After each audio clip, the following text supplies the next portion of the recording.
Okay, so you said the voices are getting clearer. What are they saying to you? Are they asking you things? Are they telling you to do things? What's going on? Well, now I'm in John's house, and like I said, he was working nights, and then he'd be sleeping. So we had small crossover time, usually. So I'm in there by myself a lot, and when I'm by myself, I'm talking. I begin talking now out loud to these voices.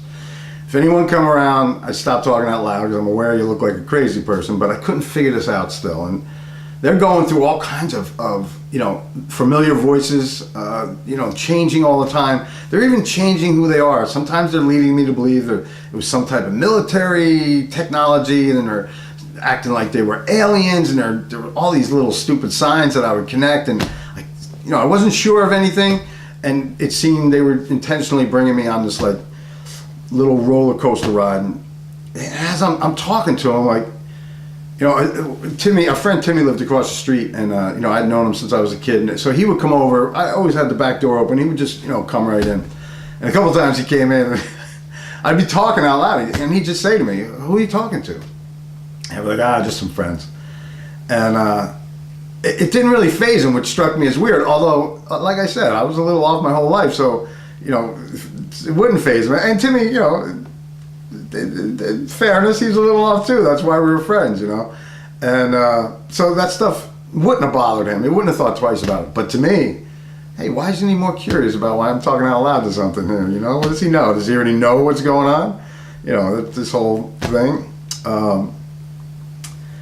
So the voices, I'm starting to get curious. What is going on? So they start to explain to me. They say, listen, back when you were in, now this part really happened, and I'll be clear about what happened and what they were telling me happened. This part really happened. When I first went to college, I got in a card game with some friends, and I had a picture in my wallet of a friend's daughter. During a break from the game, I was just showing one of the guys in the game, and I don't know if I was trying to act older, trying to be funny. I don't even remember the circumstance, but I told him it was my daughter. And that was the end of it. But this is where the voices now pick it up from there, because nothing ever came of that. That was it. That was the end of the conversation. The voices said, and this part is true too, I dated this girl for a short period of time, and he dated the same girl. That part is true too. But what the voices tell me is that when he began dating the girl, he asked her about you talking about your daughter. And she's told him, no, he never mentioned her. What about pictures? No, there's no pictures. And he thought that was odd, and he didn't really, they told me he didn't really, he was a little jealous that you had dated her ahead of him, so he decided just to go to the authorities, just to see, just in case. The authorities looked into it, and while they should have dropped it because there was nothing there, they continued to push because they weren't sure, and it was a sensitive subject. They didn't want to make a mistake in what possibly could, this could be the death of an infant, So they pushed and pushed, and without filling in the blanks of the last 26 years, they basically said, so they have been this thing has snowballed. And they told me, this is intentional, but we're not going to tell you why yet. But this thing has snowballed for 26 years, and you've been watched for that entire time. You've been under surveillance. And you're the longest person in the country that's been under surveillance without being charged with a crime. And they said, don't let that alarm you, though. This is intentional. Don't worry. We'll explain it to you later.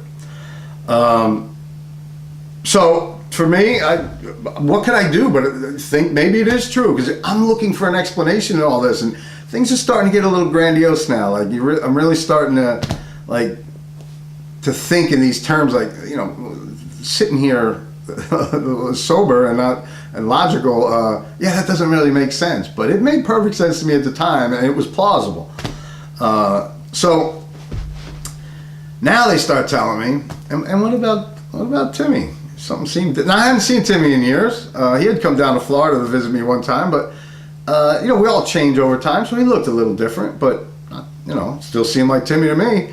And they're like, yeah, maybe he's an inch taller, this guy. And I'm like, I don't know. It doesn't seem it. It seems about the same height. Yeah, he's he's a little heavier than Timmy was, wasn't he? I don't know. We all gain weight with life, Yeah, it's not him. They're like, this task force came in here. They've been trying to get you into this house for years. They finally got you here, but they bought out Timmy's family years ago.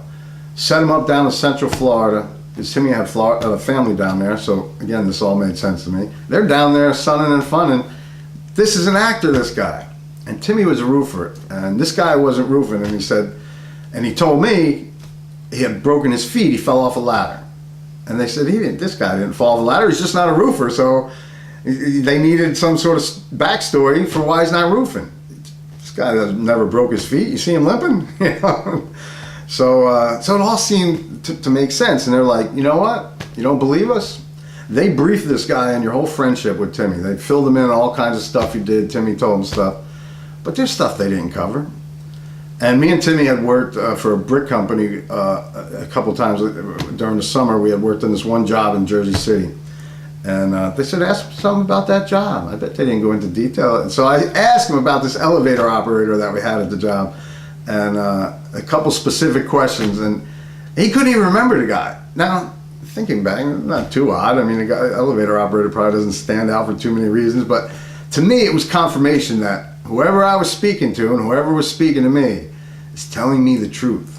And this just proved it. This is just one more thing that fit in. And I'm it all seems plausible and believable. And so I started talking to this guy. Now I'm like, don't let this, no reason to let this, you can't say something directly. So I figured I'll drop hints to him. So I start saying stuff to Timmy like, 26 years, that's a long time with nothing, right?